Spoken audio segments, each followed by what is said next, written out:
Every old play was a new play once.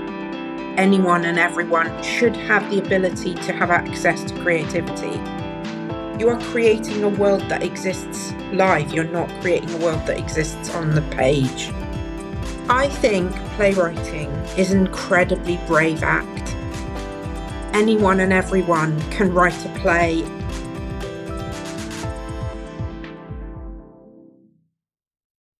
Hello, Danny from Actors Coaching International in the US. Hello, Daniel from Actors Coaching International in the UK. So, Danny, what classes does ACI provide? I'm so pleased you asked that, Daniel. We provide weekly core acting classes. Online and in person? We run self-tape classes. Casting director workshops? Audition-ready classes. Industry professional workshops with award-winning directors? Script analysis sessions. Intensive 2-day acting workshops? Why not go to actorscoachinginternational.com to find out more.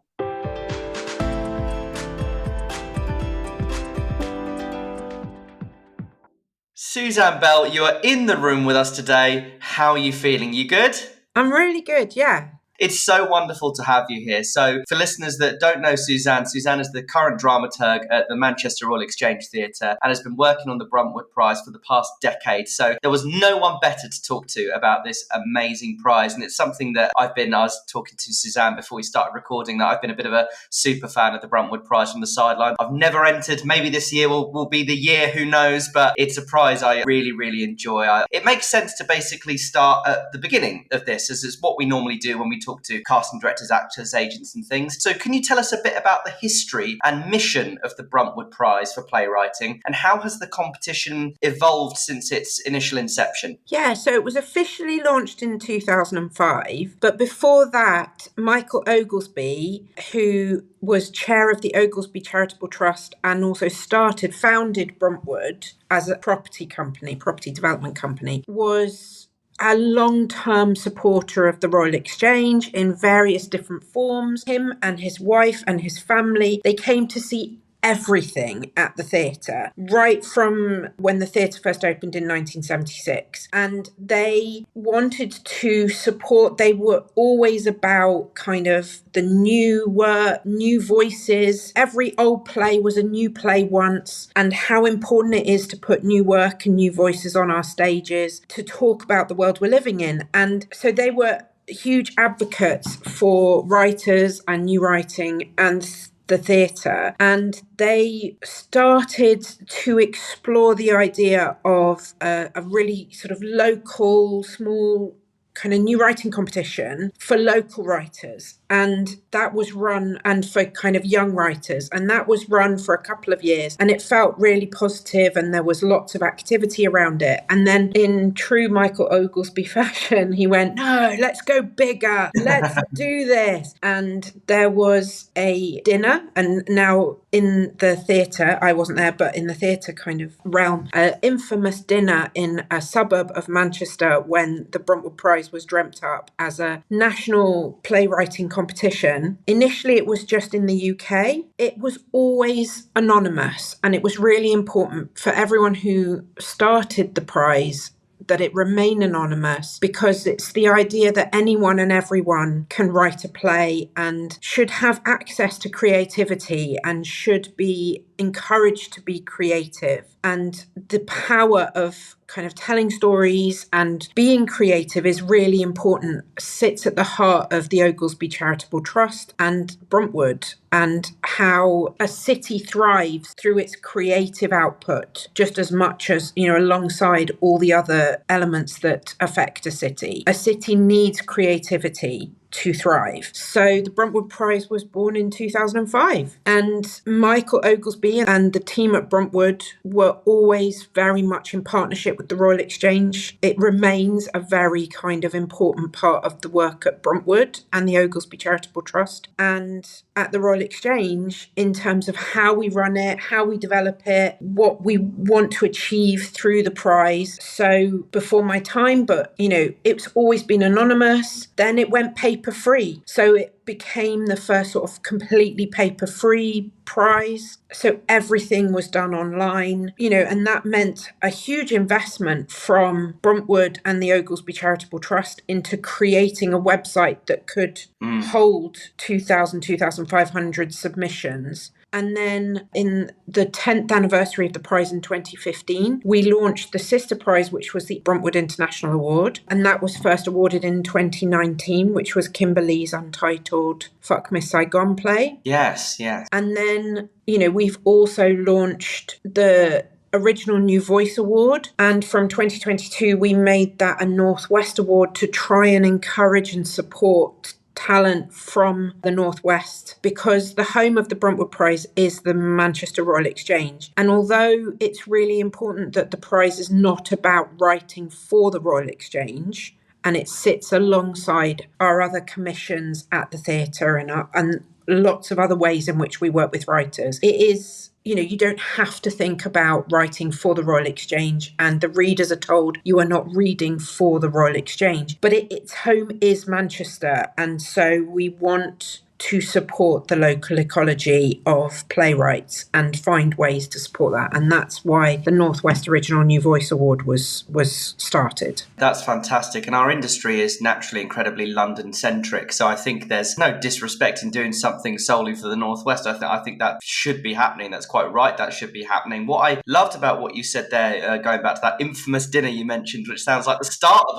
a Bruntwood submission, to be honest. It sounds like the start of some of the plays that I'm sure you get emailed in, is that going bigger, but the prize has never lost the initial things that made it what it is, the anonymity being one. And I think that ties in with my next question, really. I mean, the anonymity, we can maybe go more into that, or whatever else comes up, is about what is it that makes this prize unique in the competition landscape? Because there are so many competitions these days in our industry popping up all over the place, whether it be for acting, playwriting, directing, all these sorts of things. What is it that makes Bruntwood unique? Yeah, so it is a prize, and with a prize comes a winner, but we work really hard to endeavour to look at all the different ways in which we might support writers and the new writing ecology more broadly. So we have a lot of online activities, resources, support. We did a roadshow with writers in person. I think we now have over 40 online video workshops that are free to access. So you could do a 3-hour workshop with Simon Stevens, or you could do a 3-hour workshop with Winsome Pinnock, or a 3-hour workshop with Tanika Gupta or April De Angelis, with so many exciting people and kind of leaders in new writing have offered to do these free workshops to support this idea, the real principle at the heart of it, that anyone and everyone should have the ability to have access to creativity. And so I think that's really important to us. We also look at, through the pipeline of submissions and reading submissions, we have a lot of producers and directors who read for the prize, and they have the ability to put a marker on a script that they read, that they really love. And after the prize kind of has completed its process, we then look back over those and we get in touch with those writers and we go, oh, there's a director who really loved your work. Your work really spoke to them. Could we introduce you? And that has led to support for, and productions going on that, maybe didn't even make the long list, but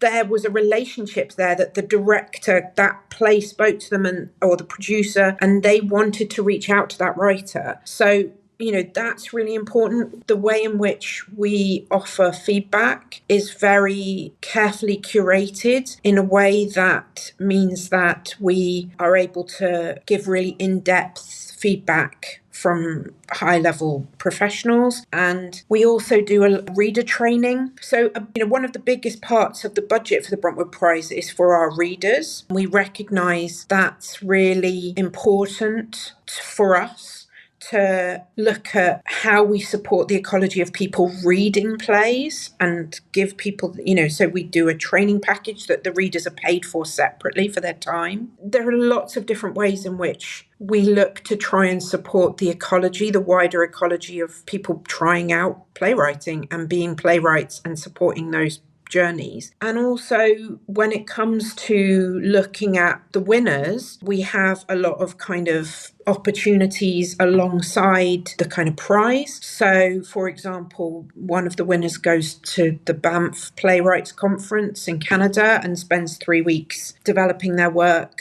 there, and that's all paid for by us and Banff. And lots of other kind of opportunities that we look to support writers to. And also we want those plays to have a life, as long a life as possible. So something like, kind of giving it the widest opportunity to have the kind of widest exposure. So if you look at something like Bullring Techno Makeout Jams, opening in Edinburgh and then went to the Royal Court. So it's really important to us that it's not just about the winner, it's about how playwrights are welcomed and supported and championed to write plays and try and navigate their path, their journey as an artist. Yeah, it's wonderful. Just the sheer amount of opportunities outside of the number one spot is really, really great. That inclusivity is so amazing that even if your play really in your heart of hearts isn't going to be a Bruntwood winner, like it's not to that technical standard, that there are so many reasons still to enter the competition. Like you said, a play might not even make the long list, yet some director might pick it up and be that person who can take that writer to the next level because they see something that speaks to them. That is really, really wonderful. Just the range of opportunities on there was insane. It's so wonderful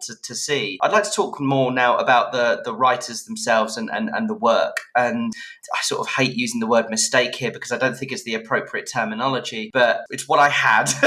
So what are some of the most common mistakes, for want of a better word, that writers can make when submitting their work to the prize that you see? I'm sure there are sometimes, readers or people like yourself, dramaturgs, that read scripts here that go, oh God, it was so, but you did, do you know what I mean? Those sorts of moments, or is there stuff like that even? I think when I saw this question, I was just thinking about the term mistake. And I think the readers meet the work with a really open mind. The readers are really told to, bring themselves to the work with an open mind, with kind of going, what is this writer trying to achieve? The play has to, in inverted commas, be finished, i.e. they have to have got to the end of the arc of the play. But the play does not have to be a polished production-ready draft. And the plays often go through a level of support and development and kind of before they go into production. I've never known a winner not go through kind of some level of support of development. I think in the first phase of reading, the readers are reading to see if it's eligible for the prize. I think what sort of saddens me is when you go, oh, but we can't accept screenplays, or we can't accept musicals, or we can't accept work for children. And that person's now, that's, and I sort of want to go, well, that's great that you've completed that, but it's not eligible for the prize. I think it's, there's more nuanced conversations about, of course, what a play is and, what a writer is trying to do through that work. But I think we get 99% of submissions in the last 24 hours. And yeah, that's the late night caffeine rush of I've got to get, that's the submission, I have to get to the end no matter what. Let's go.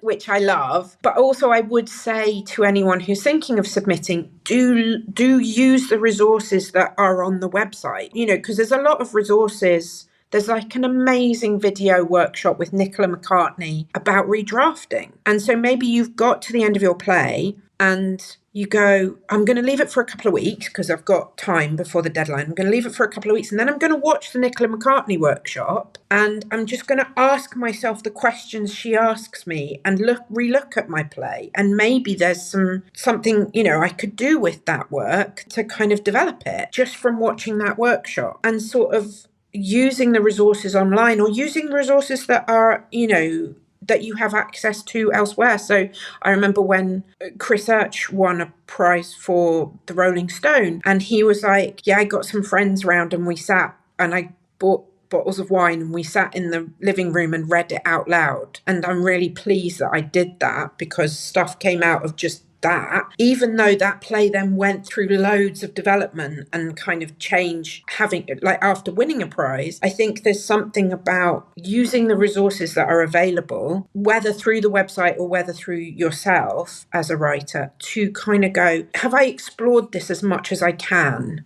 before I send it out into the world? Absolutely. I kind of like how the openness of the competition there almost made my use of the word mistake null and void in a good way, because as you say, it's as long as you fit the criteria, you can submit it and you never know what might happen. And being anonymous and things like that, there's almost no losses, and you never know what you might get out of it in terms of if you're happy and comfortable submitting the work anyway, you might as well. I love as well your guidance to, of course, use the Bruntwood resources that we have, because not only are they obviously going to be really great for new writing plays, but it's through the lens of Bruntwood as well. So if you want to look at a play, to make your play probably more likely to go further in the competition, possibly, then those are the workshops to follow, because they're through that sort of guise, which I really like. Also, you mentioned about the reading with a couple of bottles of wine and things, and I think that's the most important thing for me when I've looked at new writing, whether friends of mine have written stuff or I've had a go. I worked a bit with High Tide years ago, which was a joyous experience then, and one of the best bits of advice I got was just get actors to read it.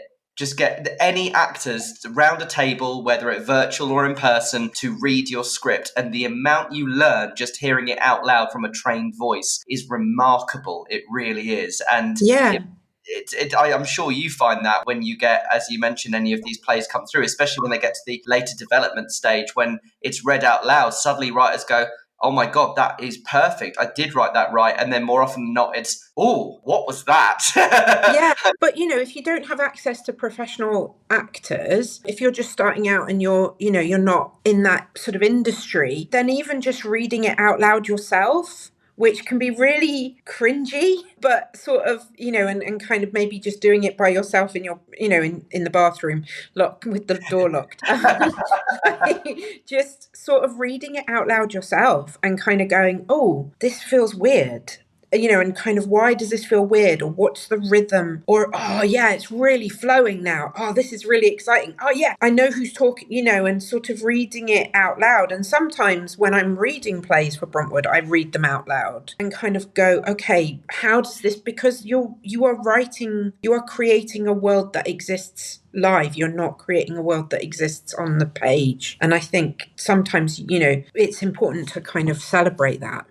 Yeah, I think one of the other things that reading it out loud is so important for is learning your punctuation as a playwright. I think sometimes playwrights might feel like, well, I have to put a semicolon somewhere. My play can't exist unless I get one of those in, or this is where I'm putting a full stop or a comma. And then when they read it out loud, they go, it's like cutting anything and redrafting cutting anything. I think some people focus too much on the words. And actually, when you read it out loud and you have a play, so many modern people focus on Jacobean text and Shakespeare being like sheet music, but actually modern plays can be just as prescriptive as the wrong term, but focused on the rhythm, as you mentioned. Rhythm. Yeah, I think plays are more akin to music than other literary forms because as I said, they exist to be spoken out loud. They don't exist to be read in someone's head. And, I think there's a real sense of rhythm, kind of the musicality, the composing, the rhythm of a piece of work, that if you're reading it out loud, you can really get a sense of that. And I think if you look at Shed Exploded View, Phoebe Eclair Powell's play that won the 2019 prize, that's very much a piece of music. The same with Kimberly's play, the same with like Parliament Square by James Fritz, that's very much a piece of rhythm, and the rhythm really comes across on the page and how it's laid out and how it's, how it's sort of even laid out on the page. Yeah, and there's plays like Anatomy of a Suicide, aren't there, where it's sort of sideways on the text and things like that. And I feel for me, there's no way I want to write a Times New Roman play in a 3-act structure, nice and simple, flip the page and do it like that. Or the infamous modern playwriting dashes of the interrupting on the next line and things like that. But if you look at the script for Dance Nation by Claire Barron, there's a bit. there's a bit where the font gets smaller and smaller and smaller and smaller, so that you lean into the page and then you turn the page and it's just one word in the middle of the page in big font going boom. And, it's kind of so aware of the rhythm of the piece of work and how it exists rhythmically in front of us. And I think this, even if it's the Times New Roman font 12, there's a sense of rhythm. So how long are the sentences? How long do people speak for? When do they stop speaking? When do they repeat themselves? And how do these characters display their behaviour in the rhythm of their language? And the fact that you won't see what that's like till you get something on the page, and the prediction of this is what it's going to look like or sound like when I do it, but you haven't done it yet. And that's obviously the hardest thing, isn't it? Because going to Simon Stevens, I'm going to butcher the way he says it, but it's about, a writer, a playwright. It's different in the sense of you've wrought something. It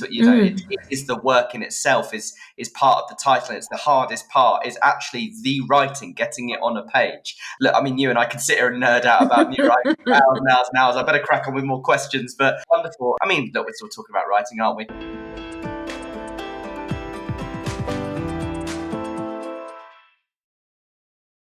Hi, we're selftape.co.uk, but don't forget the hyphen. That's self-tape.co.uk. It's a bit of a mouthful, but it's a mouthful worth chewing on. Anyway, as the name suggests, we do self-tapes for actors in London. Maybe you've run out of time. Maybe you have kids. Perhaps you can't find a reader. Or, let's face it, you could just be a little bit at setting everything up. Well, that's where we come in.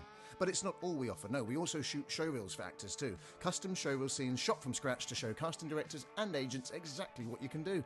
Well, that is, if they can be bothered to watch. Any In The Room listeners get 10% off all of our services just by quoting In The Room. So get in touch and visit www.selftape.co.uk. Or don't, it's completely up to you. But whatever you do, don't forget the hyphen. You get it.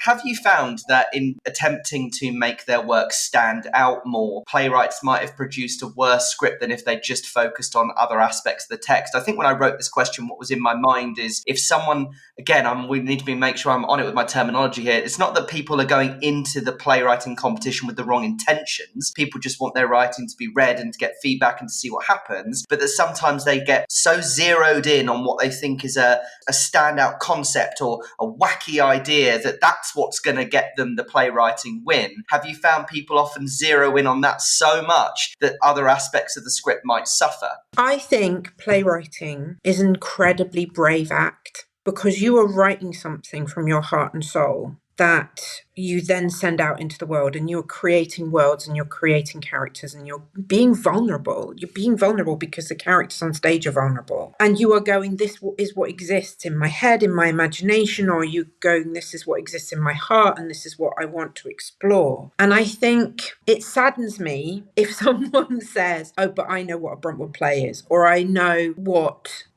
you're looking for. Because I think what we're looking for is a genuine gesture of bravery and vulnerability, and not I'm going to be clever and give you what you're looking for. Because I think then that's a cynicism that I think readers notice straight away and go, this person is trying to be Debbie Tucker Green, or they're trying to be Carol Churchill, or they're trying to be Alistair McDowell, but I don't know what they're trying to express to me. I think what we have seen from the Bruntwood Prize and the plays that have kind of emerged as the winners is a sense of passion to explore and question and inquire in a way that takes real vulnerability. And that's why it's really important that we respect the writer's gesture, because they've been incredibly brave to be vulnerable enough to complete a play and send it out there. And I think that's the only thing I would say to writers is go, look into yourself.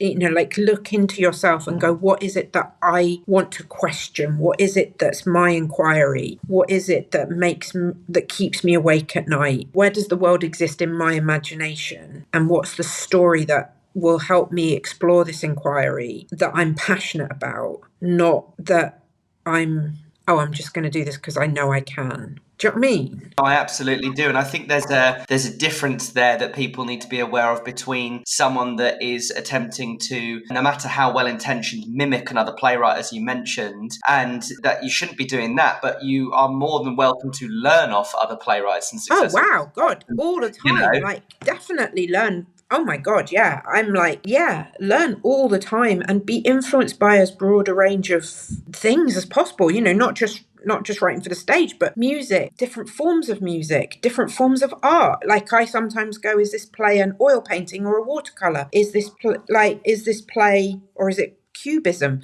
Do you know what I mean? Like, what I want to see that play. That's the play I want to see. But I think there's something that is going, what is within you that makes you have to tell this, create this world, tell this story, because that's what the Bruntwood Prize is. The Bruntwood Prize is your heart and soul play. Do you know what I mean? And that's the bravery that you mentioned, because, you know, the easiest thing is actually, it's quite easy to do an attempt, whether it's good or not, to do an attempted mimicry of someone else is actually reasonably simple because it doesn't require much emotional, you know, effort. Whereas actually what you're talking about is the hardest bit of all, is to really look inward and to think of, well, what is it? But actually, when you do that, those are the plays that get finished. The ones that don't get finished are the ones that are written on something that doesn't mean anything to you, or whether that, you know, you can still learn a lot from that. The plays that get finished are the plays that mean something to you, because if you're going to put blood, sweat and tears on the keyboard to get something for out years. there, Years. Do you know what I mean? Like, the prize has the window, but then you are writing it, developing it, and then you get into a room and other people have, you know, like actors, composer, movement director, designer, lighting designer, sound designer. All these people are, you know, holding your world. So it needs to mean that much, you know? Absolutely, I 100% agree with you. And you just mentioned there about, you know, all these people that come in and help develop work, and that segues really nicely into my question of, you know, how does the Bruntwood Prize and or the Royal Exchange Theatre, because often some scripts, as you said, might have got that marker on it and go away from the Royal Exchange, whereas some might stay in that space. And how do you work with finalists and winners to develop their scripts and bring their plays to production? And what role do you think a writer themselves plays in that process? So for me, the writer is absolutely at the heart of the process. The writer is the absolute linchpin to everything. It's really important for us that we are led by the writer. Who they work with is up to them. You know, who directs your play as a world premiere should, I think, and what we do at the Exchange is it's up to the writer. We can support them with that. We can kind of go, oh, well, we suggest this person, or have you thought about this person or this person? But it's absolutely, it comes down to who did they click with, who do they think gets the world of their play, understands them, and then going, okay, what do you need? Like, what playwright of your script do you need at this point in the journey? So do you need to have a week in a dark room with your laptop and just rewrite it? Or do you need to hear it read out loud and not have a discussion about it, just hear it and then go, thank you very much? Or do you want to have a discussion about it? Or do you want to spend some time with a dramaturg? Do you want to spend, you know, like, and making sure that the right people are around that work to support the development of that work, and hear the writer when they go, I need more time, or I need you to leave me alone, or I need you to hold me in, I'm feeling scared, I'm feeling worried, I need you to, you know, like, what do they need to deliver their best work, basically. It's really important that that is led by the writer. And we have an aspiration to produce. We don't have a guarantee to produce. We have an aspiration to produce. The Royal Exchange is a very unique and different kind of space. It's 700 seats, so it's a big space to produce new writing in. But even if we don't produce the play, then we will endeavour to support its production elsewhere. So Bindweed by Martha Loder, it's being led by the Mercury Theatre in Colchester in a co-production with the New Wolsey in Ipswich, High Tide and ourselves, the Royal Exchange. It will open, it will tour the east of England, it will go into London, it might then have a further life, I don't know. But that's a new play going on, you know, and we're supporting that production. It's really important to us that new work finds its platform and finds its audience. If that's with us, brilliant, great, love it. But if it's not, then we'll help support that to find its place elsewhere, and also in the best possible way. So, with Untitled, Kimberly's play, we did it with the Manchester International Festival, which then gives it a kind of platform and that holds the nature of that work. It then went to the Young Vic in London. Yes. Which again gives it a kind of platform and a home, but it absolutely started with the Royal Exchange in Manchester. So, yeah, I think it's really important for us that the writer is, absolutely at the heart of everything that we do around bringing their work to fruition. I think it speaks back to what you said in terms of not going into Bruntwood writing a play for the Royal Exchange space, that actually you could write a play, and that if you write the play from your heart, it was never ever going to belong on the Royal Exchange, but that's fine. And actually the play that you wrote, if that version of the play for the Royal Exchange would not be as good, and it would never get picked up by the Young Vic or High Tide if you'd have written it for a certain space. And it's sort of that reverse version of a commission, where instead of a theatre commissioning a playwright for a space, you've got the freedom to write whatever, and if it's right, it will find a space. And I think that's so important. I mean, the Young Vic is the perfect place for that was the Fuck Miss Saigon play, wasn't it? Yeah. And that just feels to me like the perfect space for a play like that. It's really, really exciting. And you mentioned about the Royal Exchange being a 700-seater space, and as a side note here, if you haven't been to the Manchester Royal Exchange to see a play, go to that theatre. It's like something out of Doctor Who. You walk in there and there's this just massive structure in the middle of this space. It's like no space I've ever been to. I was lucky enough to see Barbershop Chronicles there a few years ago now, when I happened to be touring in that area, and I'd always wanted to go. And if you are an actor listening to this podcast and you happen to be going through Manchester for a night or two, just find time to go to that space, because it's a wonderful place and everyone there is so genuinely lovely. I'm not saying that right now because Suzanne's slipped a tenner under the hymn call here. It really is a wonderful space to go. But yes, on to the next question. So inclusivity is so key to the Bruntwood Prize. We've touched on it already, and it's more, I guess, expanding on that initial conversation topic here with just how important is representation and diversity in playwriting in the UK. I mean, of course, worldwide, but with Bruntwood, we're focusing more on the UK on the whole in terms of the Playwriting Prize. How does the prize work to support and elevate underrepresented voices? It is really important. It is something that we discuss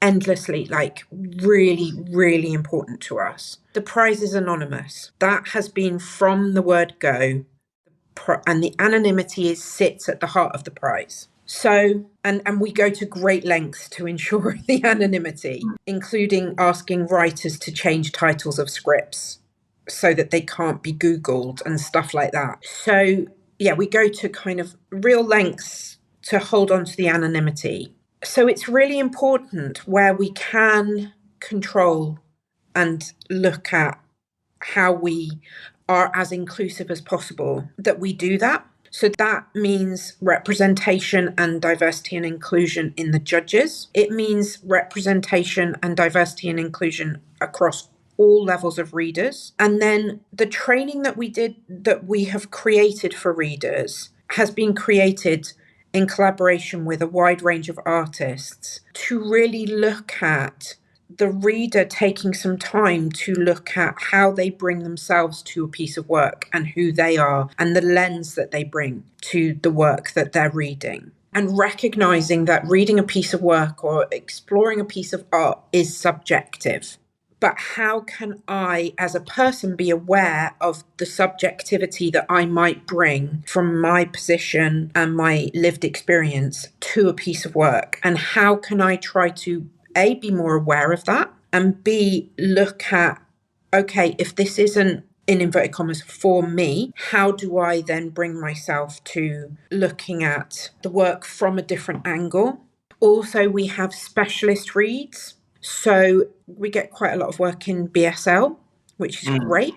And we have specialist readers who are paid, who are specialists in BSL in theatre, and they are paid separately. So what happens is the reader then flags, this is, or we got a couple of scripts in 22 that were written in Gaelic and English. So then that was flagged. We got Gaelic theatre readers. So we have that, and we have as broad a range, so that the more that the script goes on a journey through the process of the prize, we try and, a writer once spoke about it in terms of it being stress tested. So the journey that a script will make through the reading process of the prize will be each round will be very different. So a different person will read for each round, and a different, in inverted commas, kind of person. So artist, so a different kind of artist. You won't just be read by directors all the way through the process. You won't just be read by women all the way through the process. You won't just be read by Caucasian people all the way through the process. So that we try and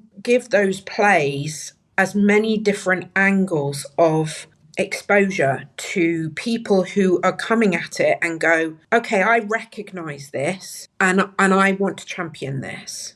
As well as, this is not my lived experience, but I want. And in that respect, we're trying to go, we want as much as possible to embrace. It's really important that the range of stories that we see on our stages as a theatre industry are as broad and wide as possible. And how we support those people to bring those voices and those stories to audiences and to communities is really important. So, yeah, it's something that we think very carefully about with the prize. I love that you spoke about things such as the training for readers to approach a piece of work that might not necessarily speak to them as an audience member, so that they can still find ways to enjoy it and praise it and push it further along the prize, or finding specific readers, because that's actually not something I knew. I'm sure it's somewhere on your website. There's so much amazing stuff on there. It's hard to get through all the information, but it's really encouraging for first-time playwrights or playwrights looking to submit to the prize that think, no one's going to enjoy this because it's so specific to me. And actually, you would find the reader for it, or the readers that aren't even for it would find a way to enjoy it and to progress it, so that they don't, as writers, you don't censor for the sake of trying to appease to someone that you don't even know who's going to read the play. And that's really encouraging, so that people looking to submit to the prize go with that gut, go with your heart, because it will be found by a reader that can appreciate it. And even if the reader isn't the intended audience member, they've got a way of enjoying it and pushing it through the prize. I think that is so